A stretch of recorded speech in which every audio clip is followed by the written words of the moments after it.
विशेष राज्य का दर्जा के लिए जेवीएम ने भी आंदोलन की शुरुआत कर दी है।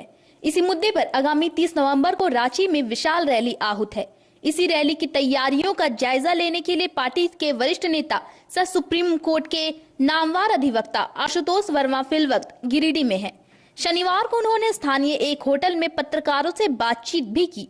मौके पर उन्होंने कहा कि जेवीएम के पास विकास का विजन है, यही झारखंडियों की अस्मिता को बरकरार रखने में सहायक हो सकती है। उन्होंने कहा कि 30 नवंबर को पार्टी की रांची रैली बेहद सफल रहेगी और कार्यकर्ता एवं पदाधिकारी इसके लिए अपना पूरा जोर लगाए हुए हैं। उन्होंने कहा कि इस रैली के बाद पार्टी की छवि एक अलग कलेवर में उभर कर आएगी, जिसमें आम जन का विश्वास निहित होगा। उन्होंने चुनाव लड़ने के सवाल पर कहा कि वे मूल रूप से झारखंड बोकारो के हैं, इसीलिए उनकी दिली इच्छा यहाँ कुछ करने की है और अगर पार्टी को उनकी जरूरत होगी और सुप्रीमो का आदेश होगा तो निश्चित ही चुनाव में भी उतरेंगे। जेवीएम ज्वाइन किया उस दिन बाबूलाल मरांडी जी ने कहा कि आप 30 नवंबर का रैली को सक्सेसफुल करने के लिए क्या क्या कर सकते हैं। तो हम लोग की मीटिंग हुई, सब लोग को कोई क्षेत्र दे दिया गया। हमें गिरिडीह दिया गया क्योंकि हम बोकारो वासी हैं। तो गिरिडीह दे दिया गया। जिस दिन से 20 तारीख से हम 21 तारीख से हर एक प्रखंड को घूम रहे हैं, लोगों को बता रहे हैं कैसे जा सकते हैं, सबके लिए बसें उपलब्ध करा दे रहे हैं। हमारा कंट्रीब्यूशन झारखंड के लिए होना चाहिए।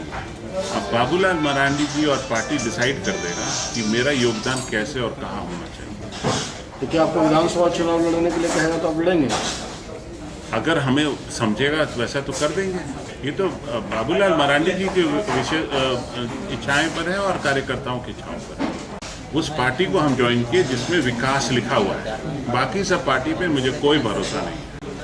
मुझे इतना दिन से जो करप्शन पार्टी, एक दूसरे राज्य के मुख्यमंत्री कह रहे हैं किसी पार्टी को करप्शन पार्टी, आप समझ सकते हैं 65 साल में उसने क्या किया। गरीबी तो हटाए नहीं, अब गरीब को हटाने की बात करता है। इसी कारण से तो हमारा तरक्की, सोसाइटी का तरक्की नहीं हुआ, देश का तरक्की नहीं हुआ। 30 तारीख को हम चाहते हैं कि कम से कम हर एक डिस्ट्रिक्ट से 5000 युवा इस रैली में भाग लें और बाबूलाल मरांडी जी और वरिष्ठ नेताओं का भाषण सुने, उन लोग का विचारधाराओं की जानकारी लें और स्पेशल स्टेटस राज्य को मिले।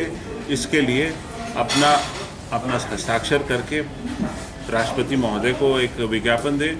राष्ट्रपति महोदय अगर कैबिनेट मिनिस्टर्स को देती है और कैबिनेट मिनिस्टर नहीं मानती है तो ये रेफर कर दें सुप्रीम कोर्ट। वहाँ अगर सुप्रीम कोर्ट रेफर हुआ, यह हमारा दावा है कि मैं स्पेशल स्टेटस आपको दिलाता।